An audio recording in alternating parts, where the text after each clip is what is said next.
Okay. Ladies and gentlemen, can we start the afternoon session on Digital Pioneering Initiative? And we still have a lot of people congratulating our award winner, but maybe they, if I may, move out. They don't hear me, but okay, anyway. Yeah, have a seat there. Okay. This is an awful big room, and I think the topic we are talking about today deserves a lot of people. It's hard to see you all there, but if you like, you can move a little bit down here in order to be a little closer to our speaker, because in the end we would like to have, let's call it an interactive session, meaning that we need your input, not only your questions, but also your input. So if you like, you can move down. If not, I promise you I will come up with my microphone and ask you.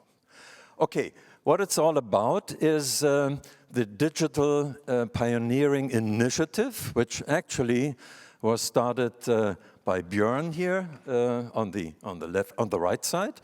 And not only started by Björn, but he has been working on that for quite a while, also due to some support from the European Commission. But we also have been using that in IFAR, and if you don't know what IFAR is, you should come to the lecture on Thursday morning. So what we would like to do today is sort of a wrap-up and a discussion on what has been done in a workshop which took place prior to IFAR on Friday and Saturday last week. And about 55 persons attended, and that was limited. They were more interested, of course, I guess. And the results of that workshop will be presented today, but not only the results, but as I said earlier, they also have some questions for you, for the audience. So be prepared after sitting around lazily in this room that we also come to you and we want your input. So we are starting with Björn and Christopher. Yep. And Björn received a diploma in aeronautical engineering from the Technical University in Braunschweig, Germany, and also a PhD degree from the University of Magdeburg in Germany as well. He joined the DLR, German Aerospace Center, in 2003 and was working in various positions, and he is now acting director of an institute in Hamburg. I think that's enough for the moment, right? And of course, he is ICAS program committee member. Christopher Journet, principal engineer, advanced design at Saab Aeronautics, PhD in aerospace engineering from Linköping. And he is involved in several European projects as coordinator and reviewer, and maybe also in Agile, right? Yeah, just review. Okay. Okay, so please, this is number one. We have 3 presentations like that, and after each presentation, there will be sort of 10 minutes, and after each one, there are 10 minutes questions and input from your side, and then we have another 4 persons coming on stage. So, Björn. Yeah, Joe, many thanks for the introduction and welcome from my side. Yeah, today is about the Digital Pioneering Initiative, which is very new at ICAS. As Joe said, we had a workshop, and this session is to link those of you who had not the chance to attend the workshop with this initiative and give you the chance to interact and also give us our ideas. So the session is set up with 3 presentations. I will start now the first half presentation, giving you an introduction into the initiative, which is a DEAR. And then during our workshop, we had 5 different topics we were focusing on. And then later on, we look what did we discuss there. And as Joe already said, we want to present you what we talked about and then invite you to join the discussion and maybe give us your ideas. What can we do, or actually what can ICAS do for you to be even more helpful than it is. So now, starting with the motivation, actually going back to the very first presentation we said, the Guggenheim lecture from Anders Blom, where we also started that actually integration is one of the main challenges we're having here in aviation. And what I brought here is an example. If we want to be climate neutral, one way to go might be to go for hydrogen aircraft. Obviously, we need to bring the hydrogen into the aircraft. Obviously, this will be a large impact onto the configuration. To do this, we also need to have the tanks for that. And currently, we don't have hydrogen tanks, so we need to design them. But if we want to design these tanks, we need to have the boundary conditions coming from the aircraft, which we don't have because we don't have the hydrogen tanks. Same time, we need to think how to manufacture all this, also the tanks in a factory of the future, which will look different, making things even more complicated. And of course, nobody has certified yet such kind of an aircraft, so also the certification rules are unknown and will change over the time, or will be known over the time, so also this will change. And to make it even more complicated, aiming at climate neutral aviation with hydrogen, we would get rid of carbon, so it's CO2 free, obviously, but the climate impact depends also on non-CO2 effects, actually, which are even more dominant than CO2. So we need to consider actually what's the interaction of the aircraft with the environment, which makes it necessary to link the aircraft design with emission and looking for the optimum design point in terms of climate neutrality. So obviously, this is very, very complicated. This is very, very coupled. The good thing is here at ICAS, we are talking about all of these topics. We have these 18 tracks and 18 panels, and we are sharing knowledge, latest knowledge in all of these fields. Now, the problem is now, it's not enough to talk about things and to share the nice papers. We need to make things graspable and bring them into the design process, into digital engineering. And this is actually now the fundamental idea of this initiative. We are coming together, we are sharing knowledge in all of these fields, so we're covering the world of aviation, as it's stated by ICAS. But we want to bring things even closer together by not only writing about the numerical models we have and we all are using, but see, can we perhaps directly link these models and sharing knowledge in a digital way, not only via texts. So we've had many presentations over the last years on techniques, how we can interface models. There are software frameworks to interconnect all these tools and to put optimization to this. This is well available. So this is a good starting point, but actually there's one thing which must not be forgot, that actually it's not about tools, it's about the skills to use these tools. And I love to use this picture to really highlight the difference between skills and competence. What you see there is a scalpel, this is a tool, and you see the doctor in the background who has the skills. And it would be very easy for us to get such a scalpel in a pharmacy for 30 cents. But for sure, you would not be able to do the same thing like the doctor is doing. And please don't try it at home.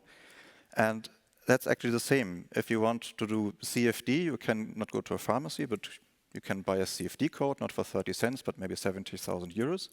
But with the proper training, you're not able to use it. So the tool is not going to work. You need to have the skills. And so we all have the tools to cover the entire aviation system, and it would not be enough to just share these tools, but we need to come together and use them together. So it's not about open source software. Open source might be something good for some software, but it's even more important to come together and do things together. And this is what this initiative is about. So wrapping up, what's the Digital Pioneering Initiative? We want to share knowledge also in the digital way, not only via text. And we want to connect the individuals which have the tools and the competences, bring them together. There is a dedicated ICAS subcommittee dealing with this. And what we're doing is that we bring together, what we did now is we had a workshop. We planned this workshop by just looking into the program or into the accepted abstracts. And we invited those authors which offered contributions to this Congress where the content was digital, and we thought there might be a synergy to bring this together.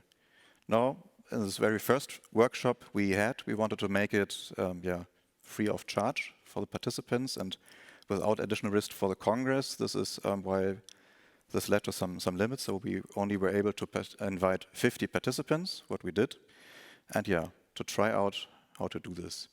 This gives you an impression about the workshop we had. As Joe said, it was just on Friday and Saturday, 50 persons. And we were hosted by KTH here in Stockholm.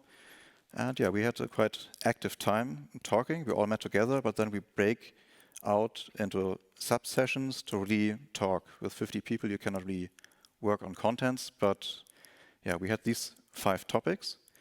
And in the following presentations, we will go through these topics and see which were the discussions and what came out of this. I've wrapped up some of the content, so we proposed activities for ICAS. As I said, we want to be more efficient as a community. We want to add more values to those of you who come here and might want to interact. And the results as a whole were like, we thought that it's very valuable to have this kind of workshop, so we'll continue doing this. For the next ICAS Congress, we will have again such kind of a workshop. So if you like to join this, keep an eye on this. We will publish this time quite early.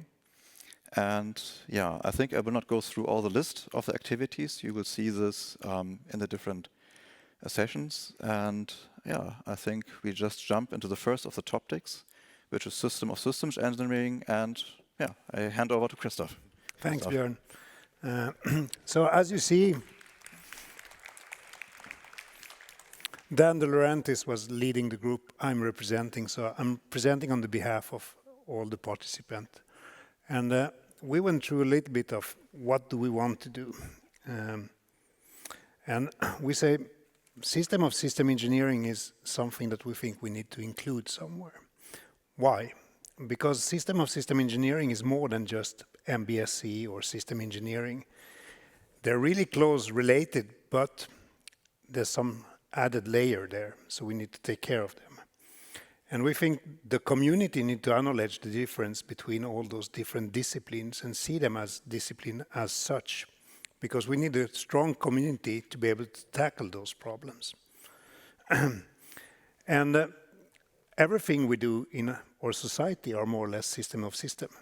Even if we don't speak about it or think about it, all the transportation systems, we acting as human are system of system. We're independent, we're doing what we want. So we think it's something we really need to enlighten and speak more about.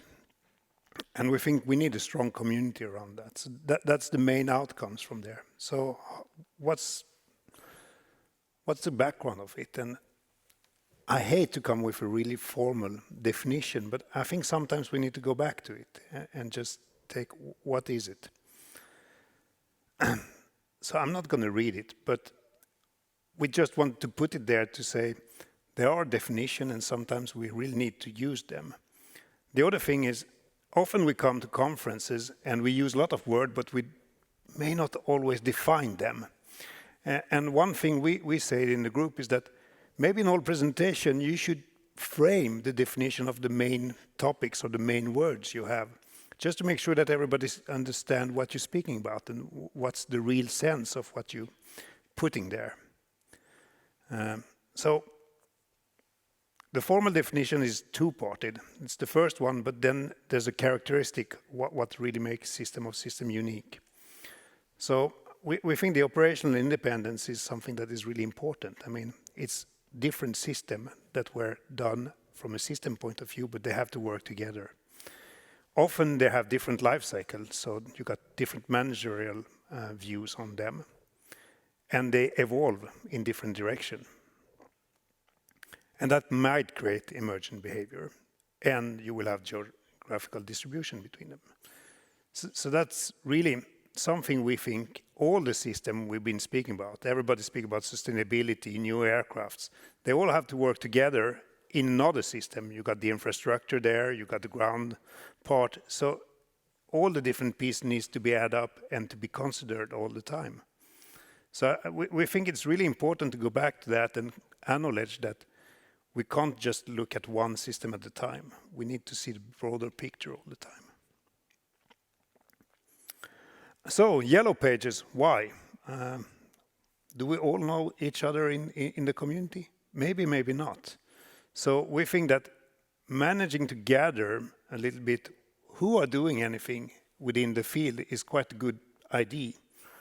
We all follow different researchers, but it's really hard to grasp all of them. The same, what are people doing? Are there benchmark problems? Are there things I could reuse? are the things I can try to reproduce to show that we understand the same problems. The other thing is usable standard. I mean, everybody tried to find a standardized way of doing things, but are the preferred standard or things we could use more of, or that we should promote more from an academical point of view, from an industrial point of view? I mean, from the industry, we'll be really keen to see more standardization of certain things. So, and from academia, I think it will be good to see standardization as well sometimes. So everybody does not invent their own way of doing things. So that's a little bit some things we see, just gathering information and getting access to them. The other thing is system of system is, I mean, we don't have the CRM model like we heard before. So what could be a benchmark case or benchmark cases for system of system engineering? So we can try different things and see if we can reproduce or if the methods work the same. So one proposal is looking at firefighting or search and rescue, quite neutral things. Maybe it could be something around sustainability as well, from an air transportation point of view or intermodal transportation. And the other thing is we want common model and common benchmark to be able to address the different level of fidelity of system. I mean, it's gathering a lot of different information. So what's the right fidelity of your model to be able to understand the broader picture and the higher problem? I mean, some people will always say, yeah, you need more and more detail, but you can't add all the details. You can't compute all the details. So you need to find the right balance between all the different stakeholders, the different models you got, and to create an understanding of the problem. So the proposal is quite concrete. What come out from the group is we would like to see that ICAS try to divide a little bit better between system engineering and MBSC and system of system engineering. We think it's different topics, and that should be acknowledged somehow. Now it's all in one.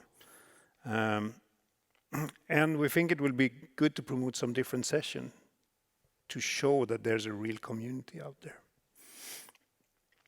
The other thing is to transform what we have from the first workshop in kind of a white paper that we will try to keep alive year by year and change and adapt to what's coming up. So that's quite concrete, I think. And the other thing is we shouldn't forget why we're here. We're here to collaborate and to meet other people. And we think that that's a really important thing. Having it every 2 years might not work. So we need to find how do we use all the other societies under ICAS to be able to have workshops at different locations with different people and having a broader, I would say, group than just the one coming every 2 years at ICAS. We all travel to different conferences, so how can we make use of that to make sure that we meet on a regular basis and that we got a growing community? So we really think in this getting together and working together as a future, and ICAS could be a really good platform for that. So I will stop there, so we got a couple of minutes for questions as well. Okay, so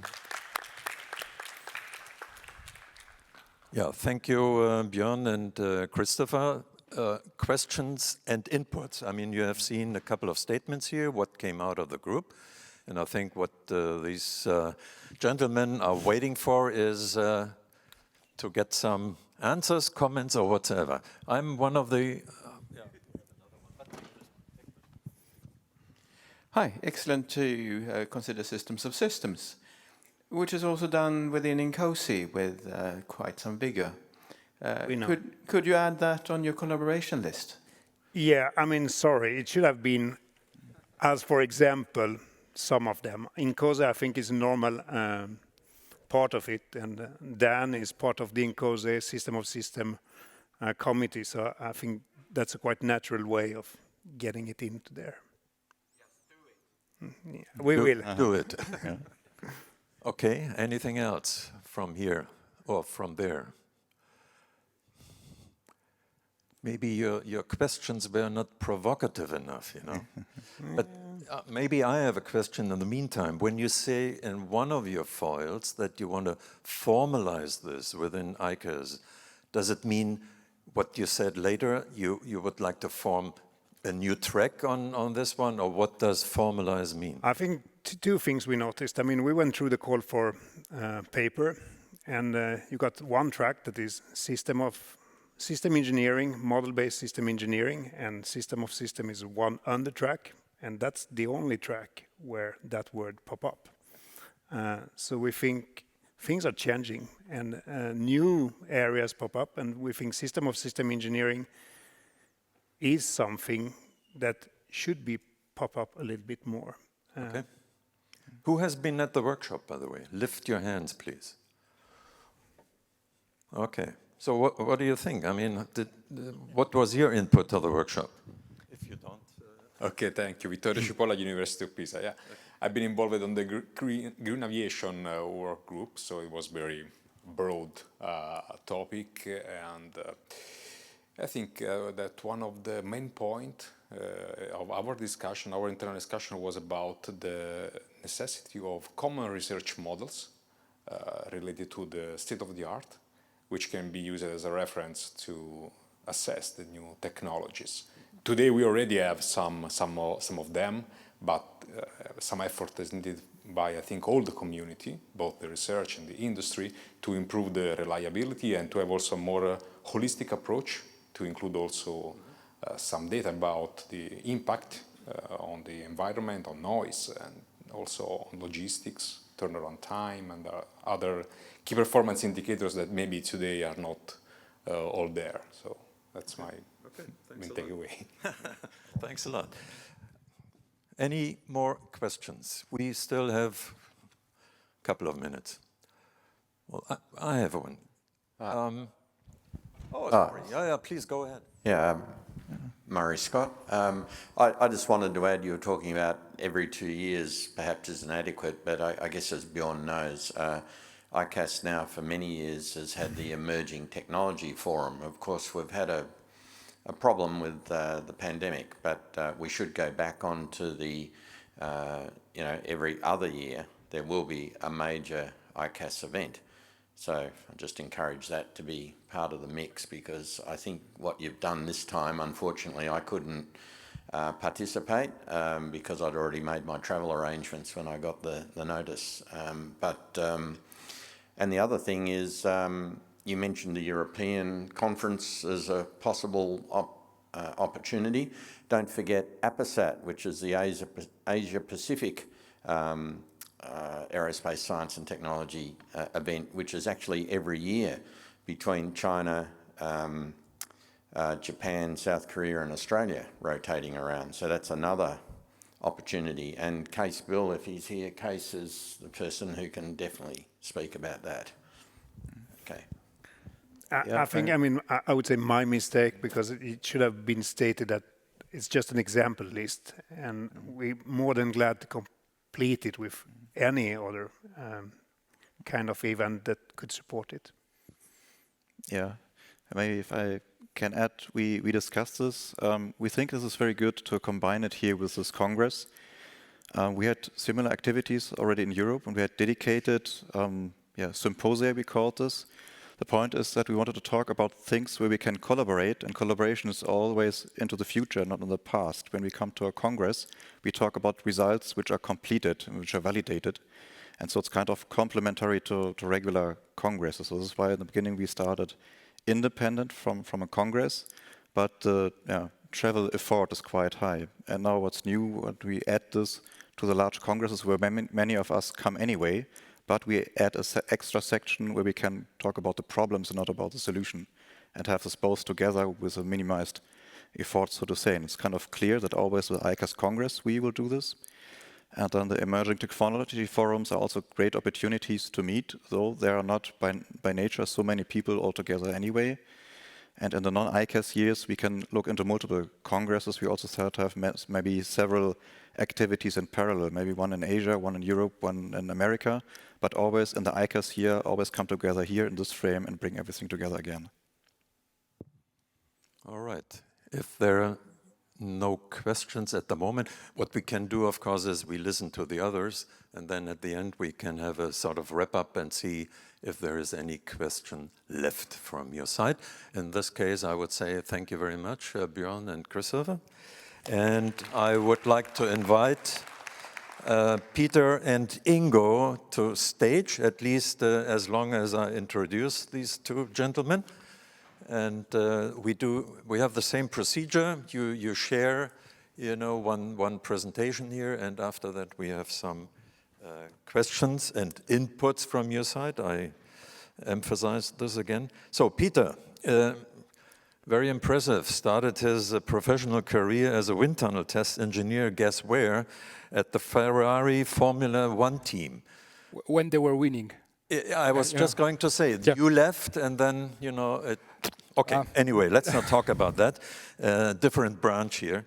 And he graduated at the Georgia Tech Institute. He went to Leonardo in 2004 and then working for Honora in the field of aircraft design.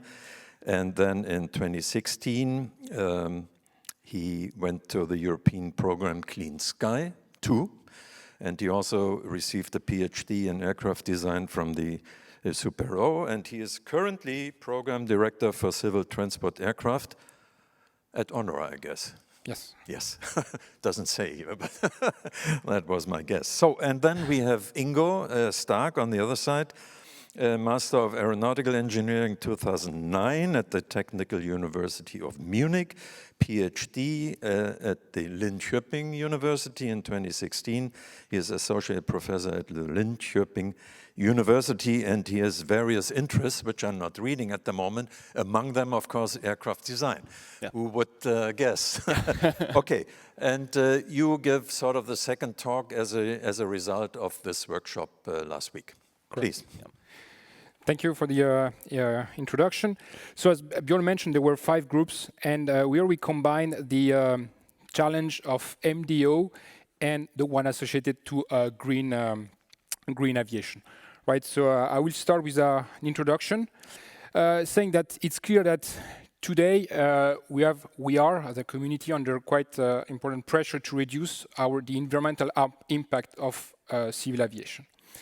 And you see that industry, with university, with the research center, are clearly pushing towards a more sustainable aircraft. Now you see that it's not that easy. It's very complex. Those are complex systems, and you see that you really have to merge to fusion different expertise. Also, you have different disciplines. You have also external stakeholder, and you have to take into account all the different viewpoints and make different assessments so that the new technology is embraced by all the different partners involved. And that this collaboration really requires for first, I would say, a more technical engineering aspect, and we put that under the MDO part, really the expertise, but also to take into account other aspects that will require scientific expertise, that are the environmental impact and the social economic impact. So that's a global view, and then we will provide, Ingo and I, a focus on really on the 2 groups that we coordinated during the workshop. So looking at collaborative MDO, here if you have to optimize a simple system, it's quite easy. But suddenly you speak about an aircraft. Then you go with an hydrogen aircraft that is in a tailored airport, and suddenly the problem becomes very, very, very complex. And by yourself, it's very difficult to explore the design space to identify the most promising solution. So MDO comes in, and it's a tool that's going to help you to explore that space and to really point out what could be the most interesting solution to explore in more details with more input. And that system, this MDO part, will basically rely on a multidisciplinary analysis part. And on top, you're going to add different optimization aspects that can be the algorithm, the architecture of the problem that you are analyzing, and you also have an area that is surrogate modeling to accelerate the time to reach the optimum or the conversion of the system. So during the workshop, and here I put it all I listed the different entities that participated to this brainstorming and discussion, and we said, okay, let's try. You see, in the future, in ICAS, we want to promote the collaboration in MDO. What really what do you expect?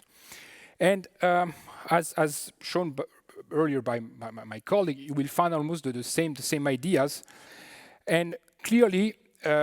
The first good point is that among the community, you already have a set of data, tools, methods that are available.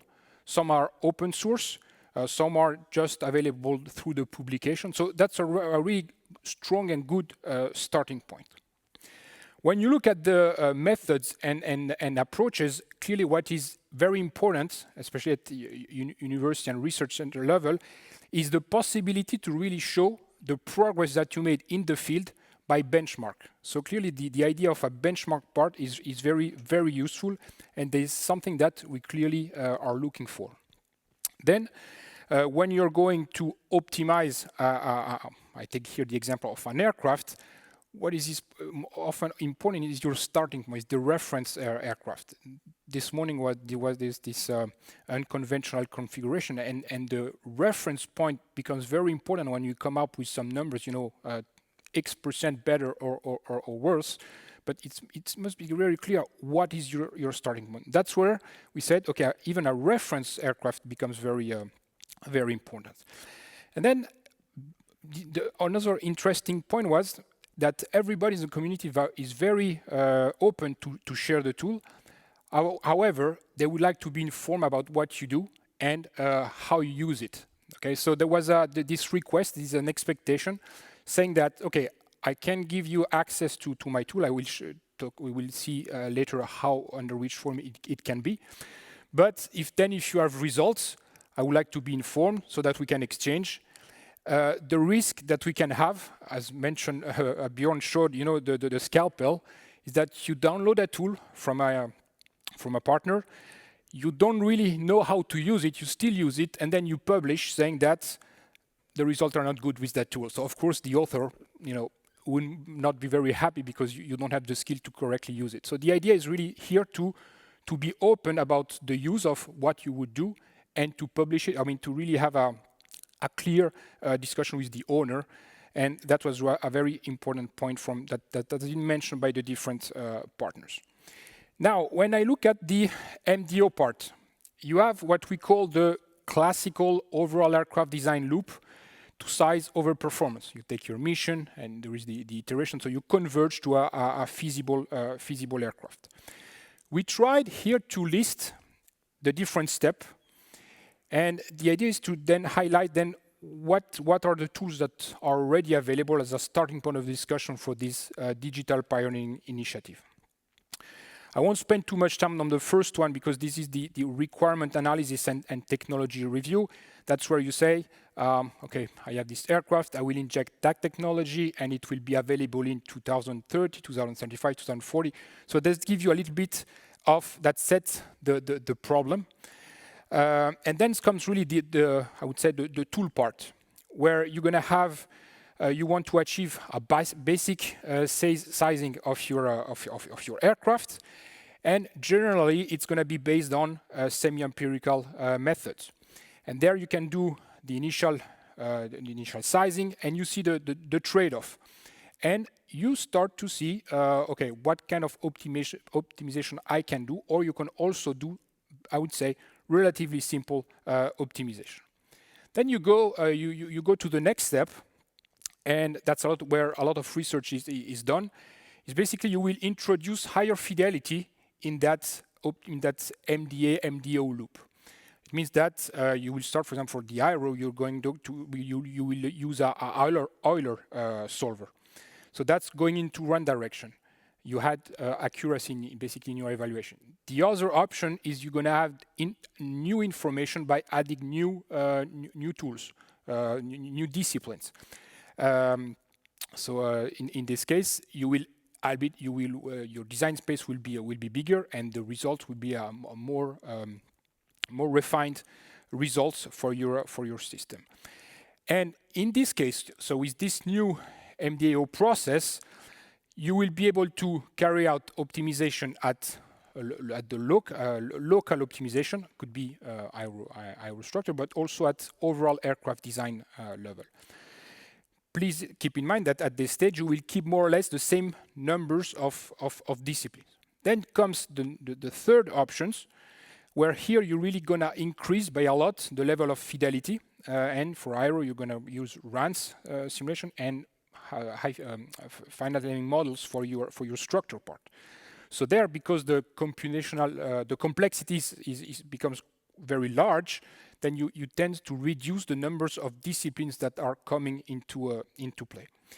And we listed here this I would say classical OAD loop, and we listed what is available in the different entities so that people could use. So this is I would say the level 0 of the yellow pages, okay, that we were discussing. So I won't list the things, but you can see that for the different step 1, 2, 3, you have some bricks. So once again, it's a good starting point. On top of the classical OAD problem, sizing problem, depending on the technology, you will need to add more information, more disciplines. For example, the internal noise or external noise. That's going to become very critical for design choices, for example, when you're going to look at open rotor aspect, because that can very early can be a stopping point, or it's going to give you a green light, but it's better to know it early. You will have also for some vehicle like with distributed propulsion or blended wing body, then the simulation, all the handling qualities are becoming critical. That's why it's interesting to add this capability. Cost is also a key driver. Life cycle analysis with the environmental impact. And then finally, all this must be taken into account in a collaborative environment. And here, same thing, we listed things that are today available.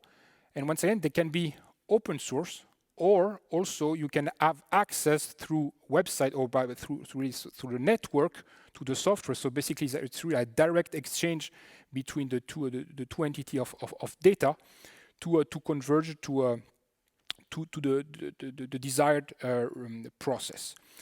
And also, it was interesting because we noted some points that you see in red. See that there are some obvious elements, but nothing is there for the yellow pages. So that's also interesting because you see that we start to look at missing parts. So as a group, we defined some possible actions for the MDO part.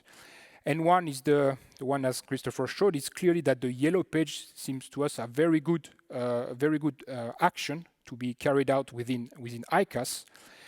And I put here, for some of them old people that were looking like me, this is a Mason web page with a lot of free available tools for aircraft design. I think we should target something a little bit more updated with many other options, but the idea is there, and to take from that. So the idea, we list the capabilities, the point of contact, and all the detail about the access. What kind of access do we have? Open source, the code is a black box, because that's going to be also important for the user to have an idea of what are the possibilities. It could be also very important to list when you can have courses on this tool, and also, as said, the missing capabilities. So in this, we could have I would say a red part in those yellow pages that is missing, and we have to fill it as a community. We also said that ICAS I would say, international, as a global view. It would be important that ICAS ask the National Association to really push for an national update of these yellow pages. This would be the best way to have a really international and multidisciplinary view. Also, this idea of sharing things, reference cases is not new. There are many initiatives, and it's also important that for each society, national society could check what is done to make sure that we don't duplicate extra work. I'm thinking about what's happening at IAAA for the MDOTC, for example. There is also at aircraft design level some ideas about the reference aircraft. So we really have to make sure that we do not duplicate the effort and to use the best of available things. And finally, we discussed about, every 2 years is not good enough to meet.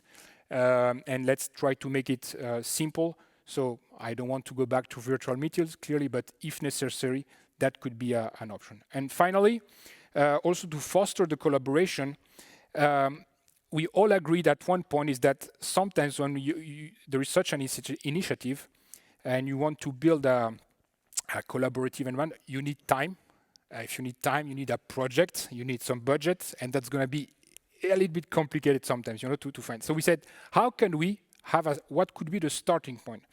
And there we said, why not take the opportunity of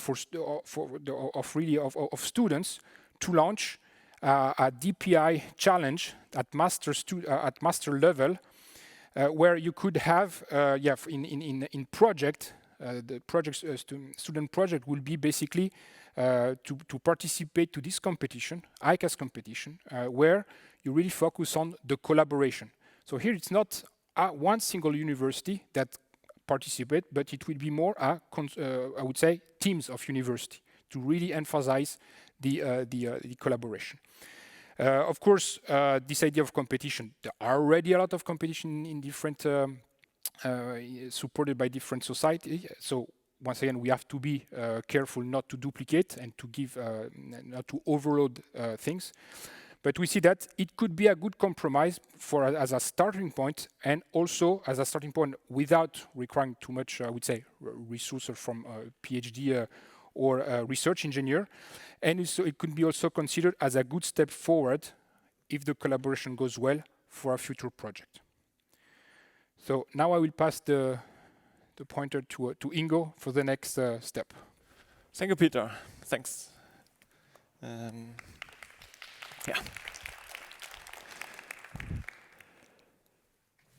So I'm here presenting for the Greener Aviation Group, and actually we have to start when we started with the term, and all the participants in this group were not really happy with this term greener. What is green actually? Green is a color, isn't it? And what is greener with the aircraft? Well, it's maybe green painted, but then it's a military aircraft. What I want to say is that green is very much used by the politics in order to symbolize something connected with nature. And why is the nature green? Because of photosynthesis. And what we have not realized by actually our technologies nowadays is actually we are not able to do photosynthesis. So let's skip the green term. It's used by the politics, that's okay. And let's go over and use the term sustainability instead, because that focus, or it leads towards the focus much more not only to the economical sustainability, which is mainly expressed by the word green, but also expressed there mainly like the economical sustainability that an aircraft or any product that we are heading towards to take it into the market and that's used by our society has to fulfill, because otherwise it will fail. So simply said. Another topic is very nice that actually ICAS is hosted now today or this week here in Sweden, the origin of flygskam, flight shame. That's a good sign actually that we are working on the right track and we are not like blinding our eyes and saying, yeah, we are the polluter of the world, but no, we're actually trying to make it better every time. And that we think that everybody, and that we have to lobby maybe more, should be aware of that modern life without air transportation would not be possible.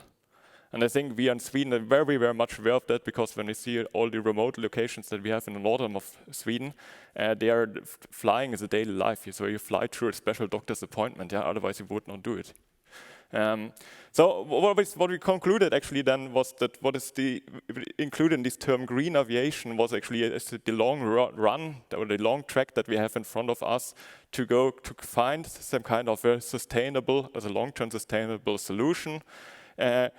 And in order to do that, we have to find the right way. And I think we all conclude today that nobody of us has this solely solution or the insight of all the different aspects that are included in sustainable aviation in order to predict or to say what is the right path into the future. Is it SAF? Is it hydrogen? Is it another configuration? Is it new material or some kind of other solutions? But all of us, I think, are aware that we have to prepare for disruptive transitions in the system, how we are operating or an aircraft. And I also added here to highlight these connections that we also have to think about the economical scale is actually that we added also the 17 Sustainable Society Goals by the United Nations. So very important to take into consideration now then the limitations or the boundaries when we talk about this disruptive or some kind of technology change, and that's mainly the infrastructure, and that's not only the airports, it's mainly also the infrastructure, for example, for manufacturing, the infrastructure for generating the fuels or to take the fuel towards the aircraft. We have, of course, to do the analysis based on a whole life cycle analysis, plus then the influence of, for example, the emissions over, let's say, a period of 100 years. All these kind of holistic life cycle assessments, cradle to X, circular economy, and so on. But to focus more on actually from the ICAS society, what are the needs and the key enablers to do so? I think the first and most important point is actually this common understanding. So whatever we do in these entire specialization fields, which we are placed in with our research or with our activities, our projects, we have to find out the common understanding of the complexity and what is the dependency of what we are doing towards the total aviation system. And this includes then, unfortunately, much more topics that we will deal directly here, either within their own research group, their own institute, or even within ICAS. But for example, we listed here some of them. It's the energy sector we have to take care, atmosphere, climatology, and especially also the effects on society and economics. So we see clearly that when we impose a new technology to market, we get a new product, we get a new mode of operation, actually we see that society will very often overcompensate the effects. It's not said that if you enable now short-range electrical aircraft in the future, very, very cheap, I doubt, but if you do that, then this will be overcompensated by actually our society, and we do not win any energy or pollution reduction, but we will see actually a pollution increase instead of. So that's very important to incorporate that we have to include these domains, and it means that actually it becomes more and more complex. Our system of interest is not the vehicle on its own, of course. It's the top level system. It's at the end of the day, the impact of what we are operating on the vehicle basis. And what we need as researcher for that, in order to deal with that, is models. And models not only meaning that in a model that I can execute, that I can take and apply to my research, but also models, for example, of routines, of processes. How should I integrate, or what do I have to take care of if I, for example, now deal with a propulsion system, or deal with the aircraft, or deal with, for example, the routing for an airliner. Also, we need, of course, models or some kind of interfaces for like the vehicle outside, as the infrastructure modeling or values for that, so that we have valid assumptions when we come to the vehicle-focused design. Key enablers for that is actually could be a standardized set of multidisciplinary future scenarios. So we have nowadays a problem also when we have some kind of publications on this field. It's of course, when you look into the future, it's very fuzzy because you include so many disciplines. But if you have different starting points with the various papers, then it's very, very hard to, at the end, compare the results and see what is sound, what is right, or I cannot really cross-check actually my results with other results because simply the input data is either not good defined in a good way, or it's actually different than the one that another case studies use. So everything, some kind of standardized set of multiplicity scenarios will help a lot. And the same I will take up now the ideas of the speakers before is actually that we need some kind of common baseline aircraft models where we can tune our models for and compare our tools or the internal tools with the tools of others in order to really think that we have at least, or see that we have a common baseline, and when we do then the prediction of new methods that we have comparable values there. And at the end of the day, we should also think about that this is then the enablers then in order to make then the support decision making. So where should the society or where should we invest, for example, in what kind of type of fuel do we have in the future, what kind of infrastructure do we need and so on. Because if we leave that out and first do the vehicle, and then the infrastructure will fail, or it will take much, much too long until we come to a, well, in this case, sustainable aviation system. What could be the ICAS rule here is actually, or ICAS rule is actually that we link together the community so that actually we better find actually the missing parts that we have in the wheel in our system. We could supply some kind of white papers and mainly actually state-of-the-arts and standards. Standard is a little bit a bad word maybe, because standards always are hampering innovation and new ways of doing things, and we do here research.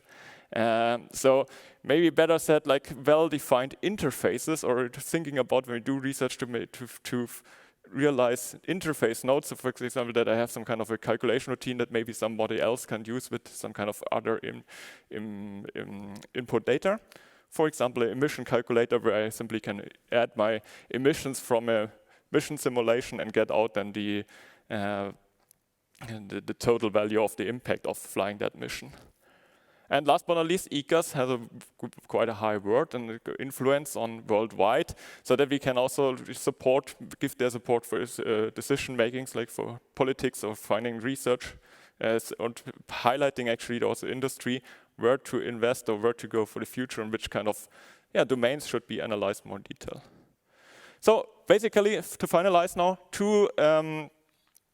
three recommendations, very in line with the other groups. We think there should be a technical working group, maybe similar to, like, let's see what AAA has implemented there, to make these kind of white papers. Very good would be also to present, for example, the state of the art in the presentation at ICAS. The yellow pages to link researchers and actors and maybe also tools and so on. And last but not least, actually some kind of shared reference databases. And of course, it's always very easy to stand here and say, like, this should be done, that should be done, this is done, and that is not good, and hey, come on, do that. But we should say, we are all ICAS, isn't it? Each of us is ICAS. And to make it more concrete, our team set up actually 3 commitments. So in short term, our team will supply here actually a reference single aisle aircraft, very close to an A321.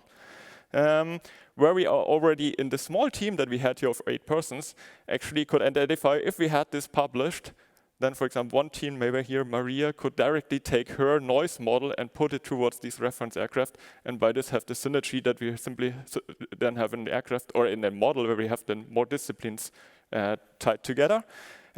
We have the commitment of a liquid hydrogen tank integration, the structural model, as well as propulsion system architecture models and some kind of engine mission data. And of course, more contribution are welcome. The expected outcomes, more common understanding, higher confidence actually in the tools that we're using by having some kind of verification that we can at least tune towards one standard baseline model. An enriched database where we can, for example, also have the executable models, named these emission model, for example. And at the end of the day, maybe some kind of certain scenarios or linking green use cases that we can here present at ICAR every time and update and then make more and more complex interdisciplinary future predictions. Thank you for your attention. Thank you very much. We have couple of not too long, actually. By the way, it should not read a green thing, but sustainable, right? Yeah. Yeah, okay. Questions? Yeah. So, Bruno Stoufflet, Dassault Aviation in France. I come to the presentation on MDO. The description you gave, maybe it's an impression, but of what an OAD process should be, for me is missing an essential feature. Is that in this kind of design, and mostly in the early stage of a design, it's the design is essentially iterative. It's not a sequential design. We have to come back to the requirements. We have to come back to choose the design variables, to choose the parameters, and it doesn't appear in your description. And I agree with you that it's important to have the different level of fidelity of models. But for me, it's, and I speak from my experience in industry, it's also very important to have an effective methodology to tackle this, let's say, inherent iterative process that we have in pre-design. And it's clear that some engineers are not familiar with this. They are not comfortable with when it's too much iterative, because they like to have requirements and then give a solution to these requirements. But in the real life, it's not like this. We have also to converge at the same time, simultaneously, on the requirements and the design. I don't know if you agree. I think I agree. Yeah. Yes, during the discussion, this issue has been clearly discussed. We highlighted here, I would say, the steps, and we didn't completely show the iteration loop. But you're right. It should be clear. It's a key step. The iteration design process. It's not shown here, but it has been discussed within the team. It was hard for us to put like. It's a lot of engineering knowledge to really have research associated to that, or tools. That's why it has been skipped. But point on, if we do, as said, a white paper, this will be added. This will be added. Thank you, Olivia Fischer, Georgia Tech. A couple of comments. I would really encourage you. You mentioned the IAA, but they're not the only ones. To really kind of look at what others are doing. So AIAA, obviously, in the digital engineering realm, system engineering and MDO, as you mentioned. But there are also others, whereas the OMG Digital Twin Consortium, INCOSI, NAFEMS. And I think, it would probably be a good idea for some of you within this group, the ICAS Digital Engineering Pioneer Initiative, to be involved in those communities as well, so you keep a finger on the pulse of what's going on overseas, to make sure that you don't duplicate efforts and you really add value to the field. Another comment, there was a slide on, making sure we understand what complexity is. There are thousands of references out there, so don't try to reinvent the wheel. Start with, things are already there and build upon it, because sometimes it feels across a little bit like you're trying to boil the ocean's water. But yeah, very supportive, but make sure you do your homework and still understand what others are doing and how you can kind of capitalize on that and be different. Thanks. Yeah. Yeah, that's clear. We were 9 in the room, and we all agree that this is the group of 9, and that we cannot tackle everything that's going on in the community. So the idea, that's why we mentioned that it's important that clearly, personally, for example, I have a good view on what's happening on the EU side. My view on the US is more through the IAAA, but not everything. That's why we think it's important that the vision of ICAS pushes and informed or allow us to gather all this information to make sure that we do not miss things. And I fully agree with you, not to duplicate initiative. Personally, I don't have time to give it as you probably, for sure. So we really have to make very efficient on that. And I think the assets of ICAS is really to tackle the global community, and we will try to do so. Here is just a first step, and now we little by little build this and take into account what is done everywhere. But clearly, this list was not absolutely not far from complete. It was just with the little group as a first step. But I agree with the fact that we really have to look over everywhere. Okay. Let's stop here because we have 2 more speakers. Thank you very much again. Thank you. And now we have Sara and Luca, please.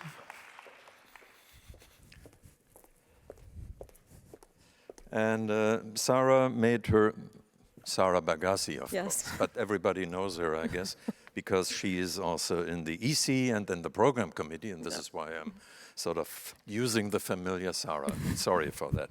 So you made your master's degree in 2005 in Bologna, as well as a PhD also in the University of Bologna. As I said, EC member and PC member, she is associated professor at the University of you would not guess it, Bologna. Easily.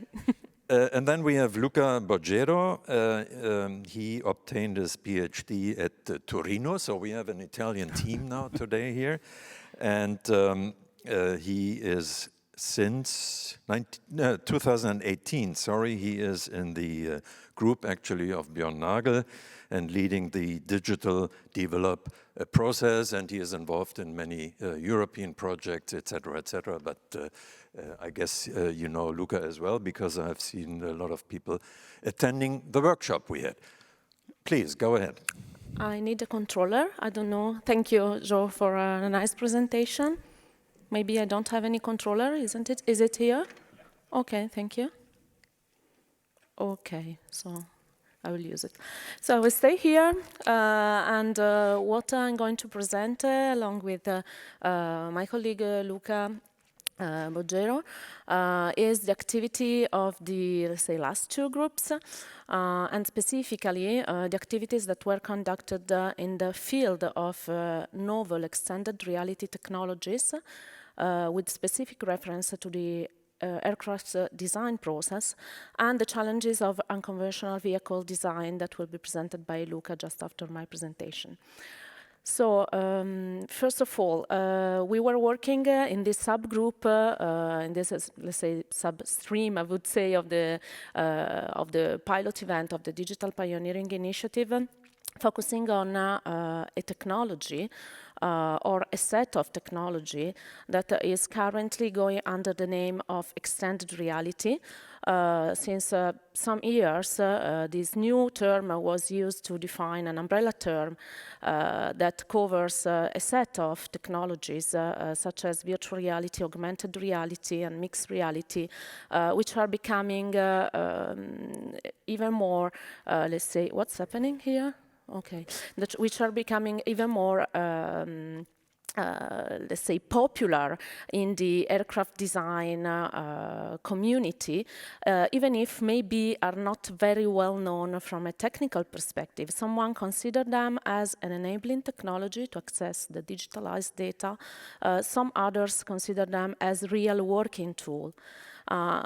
My personal vision is that this type of technology will be really the access door to the digitalized data we will have available in the next 10, 20 years to describe all the systems, all the complex systems we are going to deal with. But coming back to the extended reality, just a few definitions for that, because maybe we have first to, the first activity we did also in our subgroup was to clarify the terms. And so we refer to extended reality as an umbrella term, but in fact we have that this umbrella term was already present some more than 30 years ago in the definition of the so-called virtuality reality continuum defined by Milgram in the 90s, where we can see that the common terms as augmented reality or virtual reality were already present. So we are all familiar with that, but maybe we don't know that there is a big difference between the two of them, for instance. So between those 2 points, we have the second and the fourth from the left. So when we talk about virtual reality, we're talking about technologies which are not just visualization, are also interaction technologies, of course, that are able to separate the user, completely separate from reality, and immerse him or her in a complete synthetic world. Whilst when we are talking about augmented reality or mixed reality, we're talking about technologies which are able to enhance reality with virtual objects. So there is a big difference between these two technologies, but they all go now under the name of extended reality.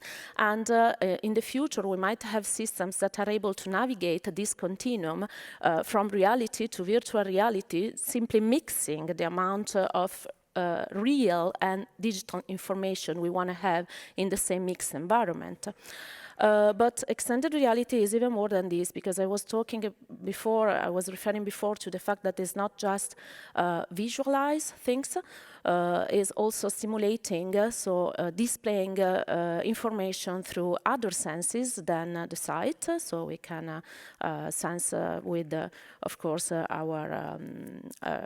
an audio feedback or with sound. We can have spatial sound. We can have some haptics or tactile feedback. So we can, let's say, feel the virtual or mixed reality environment in many different ways. We can have some different feedbacks to the different senses, including, let's say, the 5 senses, theoretically, if needed. But at the same time, we need to interact with the system itself. And the interaction can be just for navigation, natural interaction for navigation, but also interaction to change and access more information. But it can be also interaction related again to the possibility to naturally interact with that system. And if we think at the future automated system, the natural interaction between the human and the fully automated system is something that is really important. If we look at this scheme, we have that the extended reality system enables somehow has to naturally, to a certain extent, naturally interact with a set of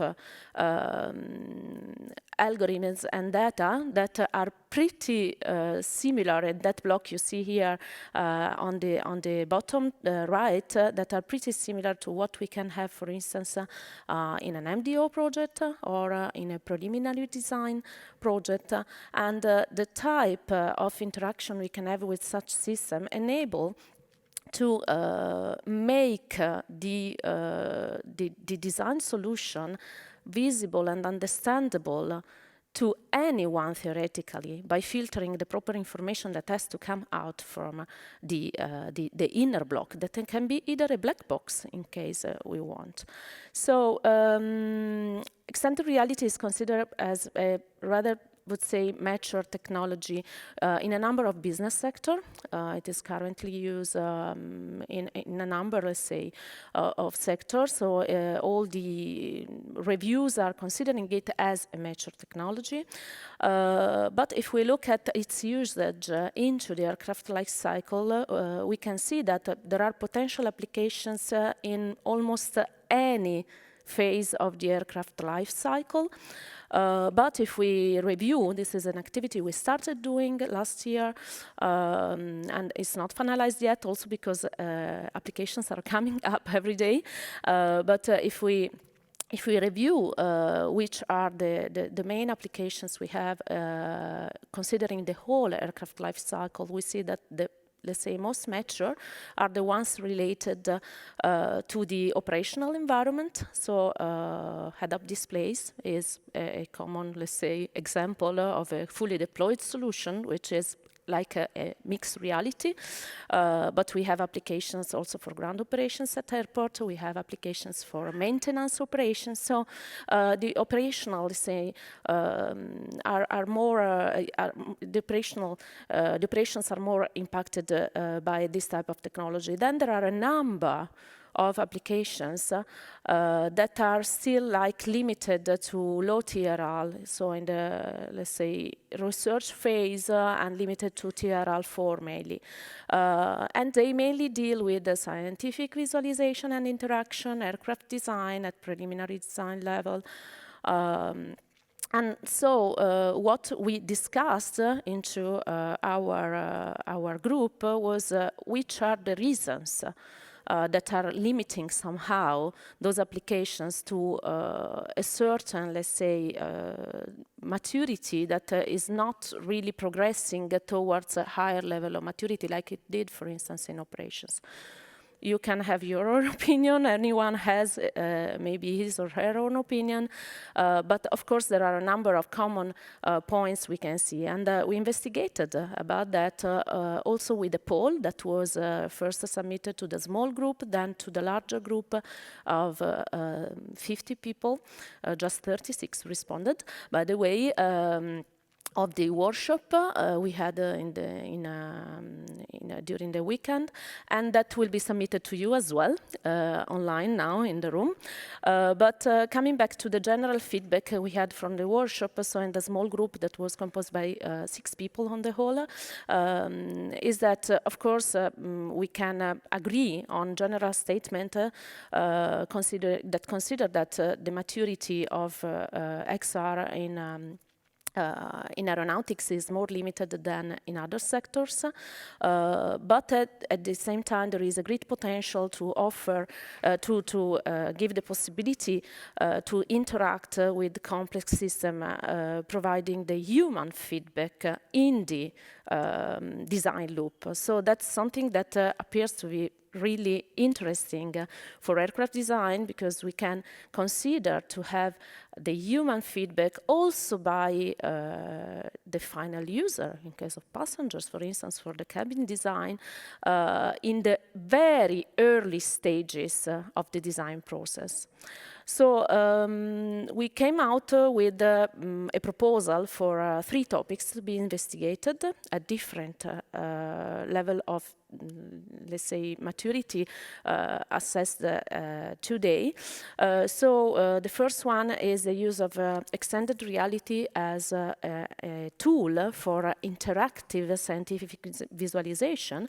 So a tool that enables us to complete the design reviews with different specialties cooperating in a full-scale virtual environment. Then we proposed to a second topic to work on, which is XR as an access door to the aircraft or cabin or other systems, digital twin. So assuming that in the future we will have many more data available in the form of digital twin for the entire system and subsystems, even in the design phase, using this type of technology to easily access this data, also in a collaborative way. Then there was a further, let's say, proposal for a topic, which is something we are already working. The background of the small group we were working in was mostly in cabin design.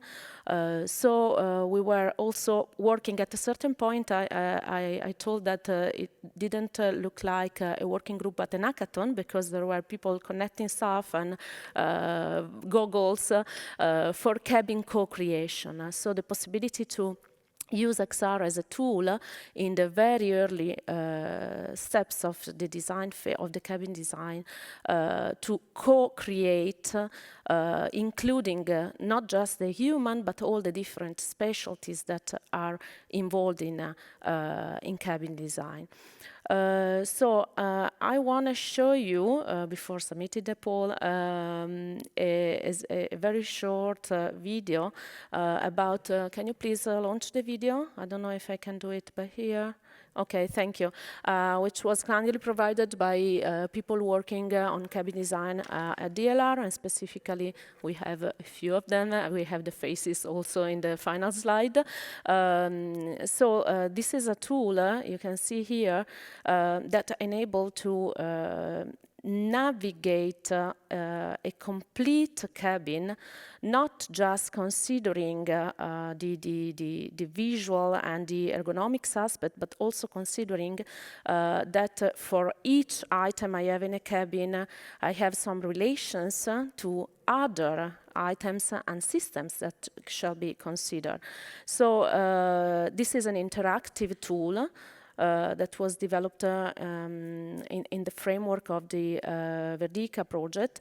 And you see that the user, who is, I think, Mara in this picture, is continuously changing and testing, like probing the different items. And as soon as she changes an item, she's able to see how this impacts to the general design of the cabin, including systems. So I will go directly. So as I told you, we were submitting a poll to all the participants to the workshop. So now we would like to resubmit the same poll also to the participants at this session, because first of all, we would like to collect feedback from the community about their vision for the use of extended reality, or at least for what extended reality mean to you in the aircraft design process, with specific reference to the early design phases. So if you can kindly use your mobile phone to have this, to look at this QR code, you will open a Google form, and it's a very simple questionnaire. There are a few questions, a few statements to which you shall tell if you strongly agree or not agree, let's say, on a 5 Likert scale. And then there are other questions related to which are the challenges and the barrier you consider for the progression for the fast progression to higher level of maturity of the applications we were trying to present in such a short time. So whilst you complete this, just an insight of what we were collecting in the group. So one of the questions is related to the main VR features that allow high immersion for a user. Then we have suggestion, and of course haptics are considered, along with the level of detail of the model, are considered as important features. And then we have some challenges that were considered, and specifically for the inclusion of XR in the aircraft design process. And we had like acceptability, which is considered one of the major issues, and standardization and methodology. So just thank you to the small group who was working with me. So you see here the name. I don't have to thank each one. I don't have time to thank each one specifically, but just to let you know that this is not representative of my work, but of a work that was done during the workshop by those 6 people. So thank you very much.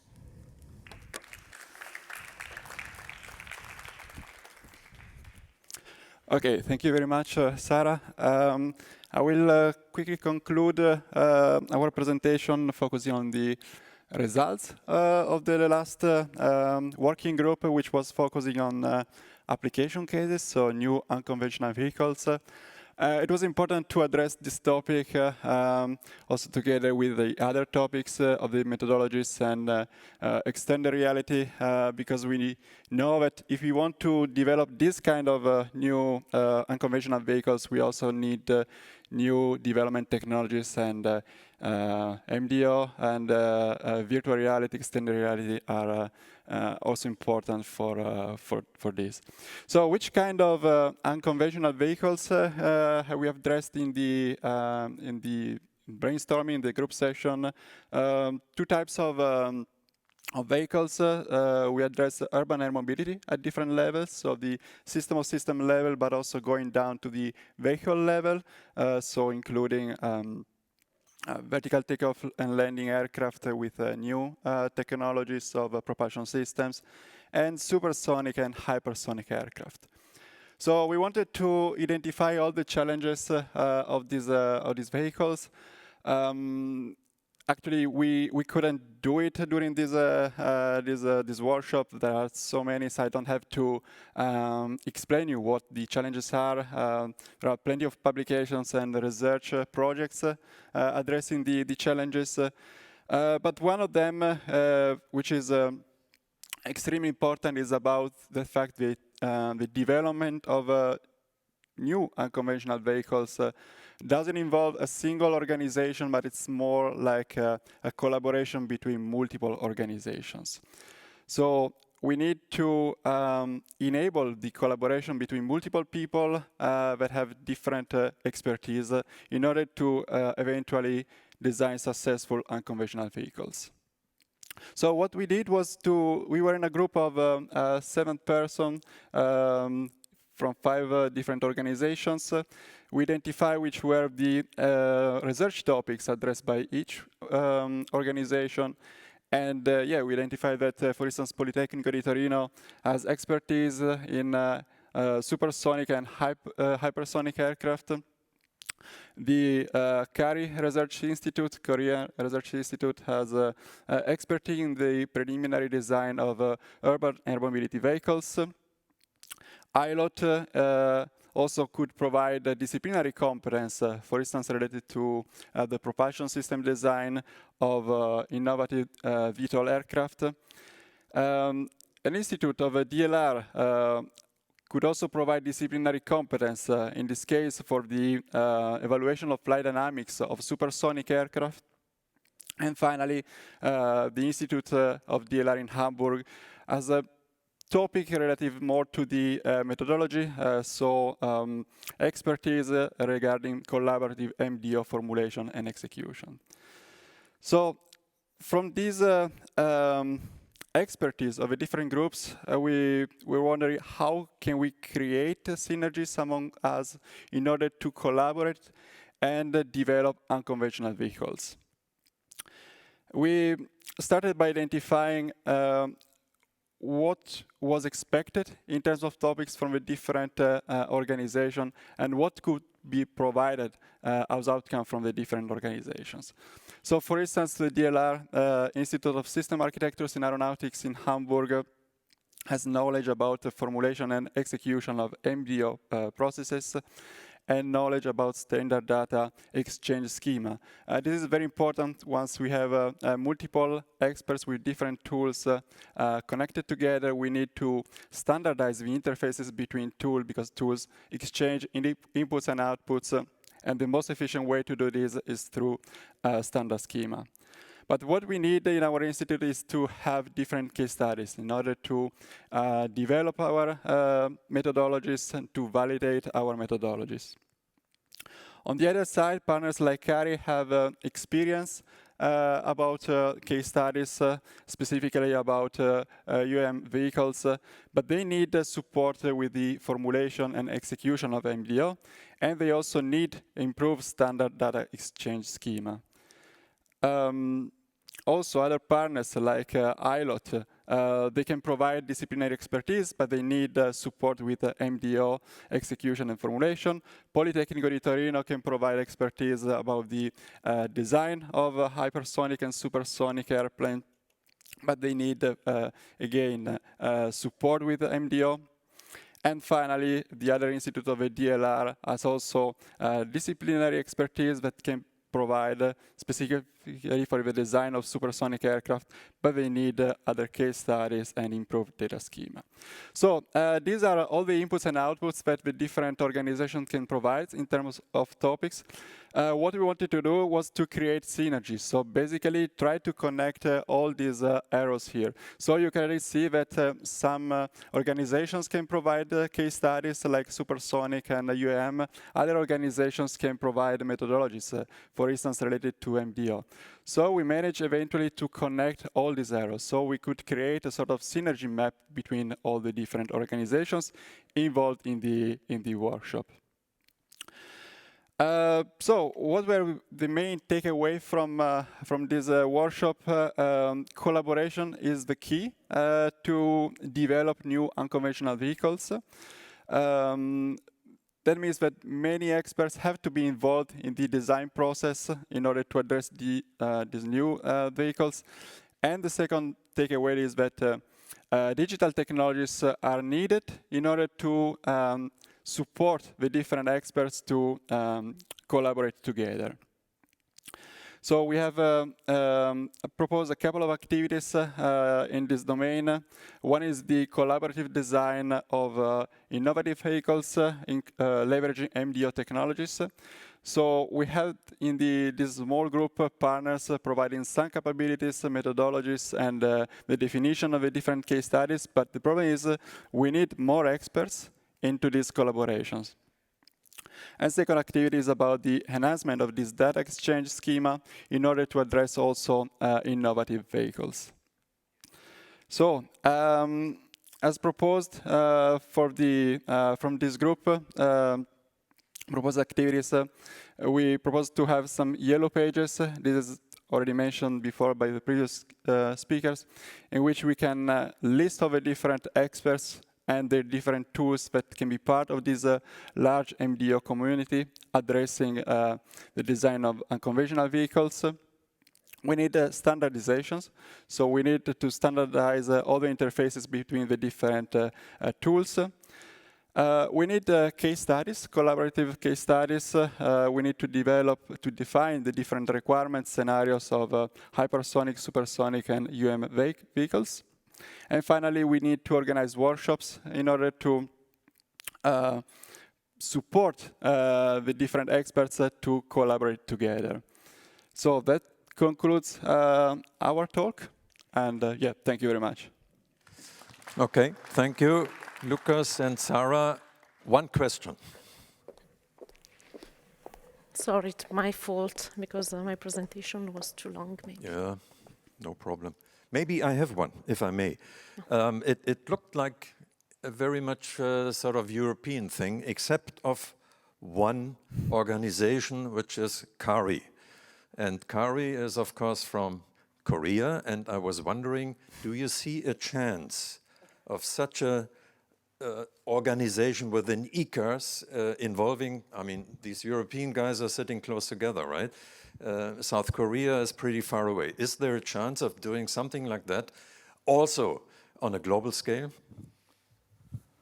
I was surprised to be asked, but it's finally I came here for 14 hours of flight. Anyway, for the DPI, I didn't expect we could make this much of result by just talking, and I was quite surprised that even after just a short 2 days and short meeting, even it's the first meeting of this one, and at the final time, then we made a decisions. We made actual activities what we can do. I was very impressive that what ICAS and IPI can do. So it's my pleasure to be in here, and also we'd like to join whatever you can do for these studies. Okay.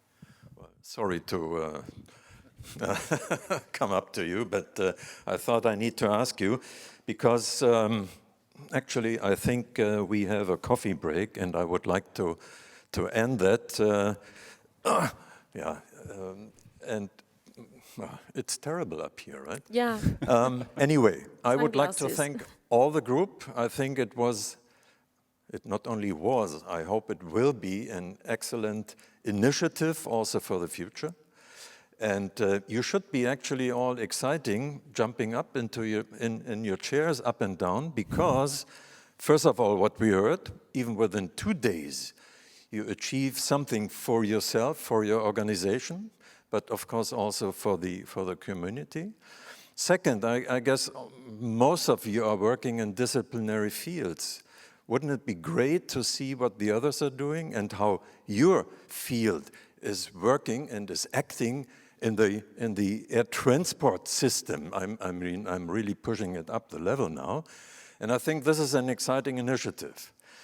And I just hope that it is an initiative which also ICAS can take up, because I think that is a challenge. I mean, you can meet, that's easy, right?